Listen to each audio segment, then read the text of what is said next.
Hey there, I'm going live. I decided, it's been a while since I've done a Facebook Live video, and I wanted to do a quick little video on using loose incense blends because I've started selling loose incense, and when I'm at craft fairs, a lot of times people are like, well, how do you use it? Because most people are familiar with the incense cones, sticks, and the thicker ones, which are called dupe sticks. And those are, you just kind of stick them in an incense burner or whatever, and you light them and let them go. When I was taking an incense crafting course, I fell in love with making loose herbal incense blends. And what I do for them is, I pick herbs, resins, and I'll add some essential oils in them as well. So what I wanted to show you is how to actually burn them. So I have a blend I made a while back, and I'm sorry, I have my camera kind of oddly set up in my kitchen. So what I use is, this is a ceramic incense burner. I think I got it on Amazon or Etsy for like 10 bucks maybe. But you could use any kind of ceramic bowl or glass bowl, something that's heat resistant, because what you're gonna use to light the incense is these self-igniting charcoal discs. And because I tried using the little regular charcoal briquettes, and this is different than like the charcoal you put on your grill. So I use these. They're great because, and I also hold it with this is I think for a hookah, it's some kind of tong, but I use a metal tong to hold it. And when you light it,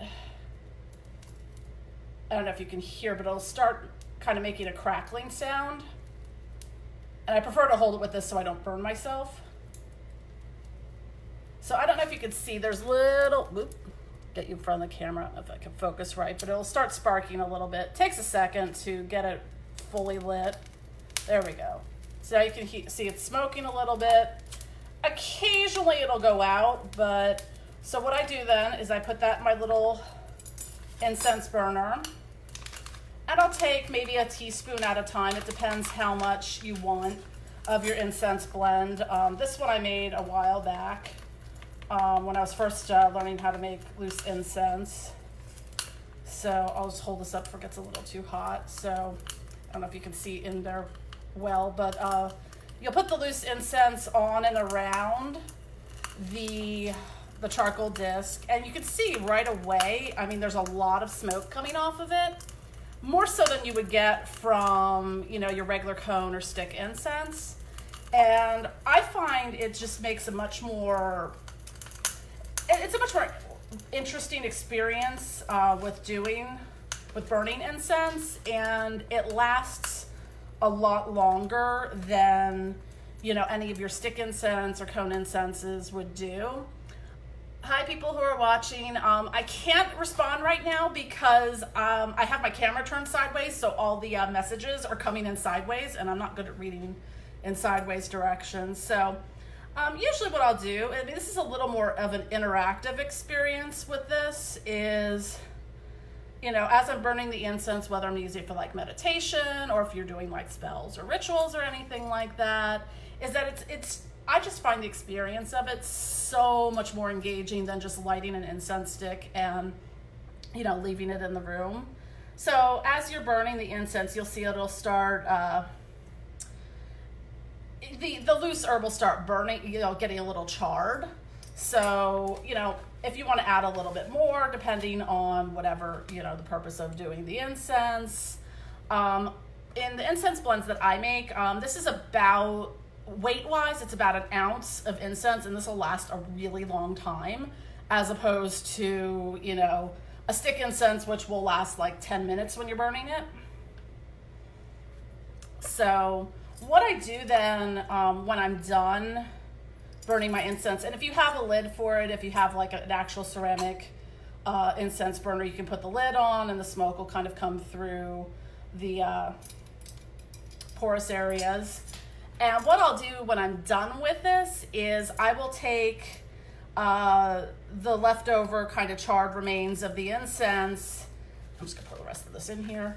And I will put it in my handy dandy mortar and pestle, and I will grind it up. And I use that for making black salt, which is used in a lot of witchcraft and pagan rituals and things like that, to cast like a sacred circle or for protection spells, and even just, you could put some out, on your window ledges or by your front door, whatever. But incense ash is something that is one of the ingredients that goes into the black salt. It's different than like the black lava salts you would get, in the store. So that is my little spiel on that. So I'll grind that up in my mortar and pestle, and then I save it in a little bag. And I find when it comes to the incense ashes that come from this, you get a really nice dark incense ash, whereas the ashes that come from the sticks and dupe and the cones is more of just like a typical kind of gray ash. And this incense lasts so long, and it really smells nice. So, and if your charcoal disc goes out a little bit, because the charcoal discs themselves last a long time. Like, I've never gone through a full one when I'm burning incense.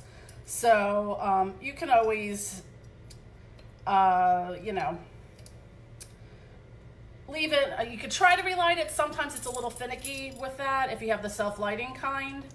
And what I always do when I'm done is I will run it underwater, because they hold in the heat, and the embers will stay burning for a long time. So that is my little spiel on using loose incense blends. I hope you enjoy, and if anyone has questions, I will answer them in the comments. Thank you.